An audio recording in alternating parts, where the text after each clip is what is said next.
Here in the Weather Center with Chief Meteorologist Kris Crocker. A big weekend ahead. We've got Halloween. We've got the clock going back an hour. That's exciting. Extra sleep. Extra sleep. We fall back. It's the subject of tonight's forecast focus. Daylight saving time comes to an end. Be sure to set your clock back before you go to bed on Saturday night, Halloween night. In fact, Sunday, November 1st at 2 a.m. is when daylight saving time officially ends. And the Candy Lobby was one of the big groups that pushed for daylight saving time to last a little bit longer because they wanted trick-or-treaters to have a little more daylight to do a little more trick-or-treating. So appropriate that it ends right after trick-or-treating comes to an end on Halloween. Now the forecast with that extra hour of daylight, still going to be cloudy, but I believe the rain is going to have come to an end. Temperatures will be mild in the upper 40s and lower 50s. Actually, an evening a lot like what we have out there tonight. It's 51 in Spokane,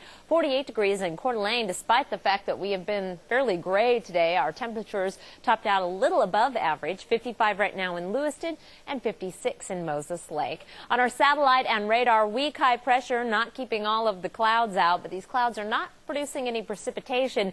They will soon, as we have a cold front that will be crossing the Cascades overnight, spreading rain across the region overnight and into tomorrow morning. We will begin to dry out in Spokane late morning. We'll see the showers continuing through a good portion of the day in the northeast mountains, North Idaho and western Montana, and have to race a little bit to dry out in time for your Halloween fun there. On our satellite and radar nationally, we still have this major storm that is not producing as much snow as hit Colorado and parts of Nebraska, but still producing the flooding rains. Now moving out of Texas, where they're dealing with flood damage, and producing heavy rain from Louisiana all the way up into Michigan. Impressive and slow-moving front.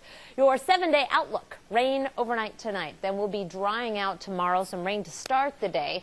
High temperature of 54 degrees. Cooler weather on the way for Sunday, a high of 49 with weak high pressure taking over. We'll start the day off with some fog, but hopefully manage some sunshine by the time we get into Sunday afternoon. Good day to rake. Rake up your candy. Eat your candy. Yep. Rain coming in for Wednesday. Well, speaking of raking, leaf pickup in the city of Spokane begins next Tuesday. Crews will begin on Spokane's north side and gradually make their way south. The city's leaf pickup service is intended to remove only the leaves that naturally fall into the streets. You are urged not to rake leaves into the street. To see a leaf pickup map, go to KXLY.com, click on news links, it's under news.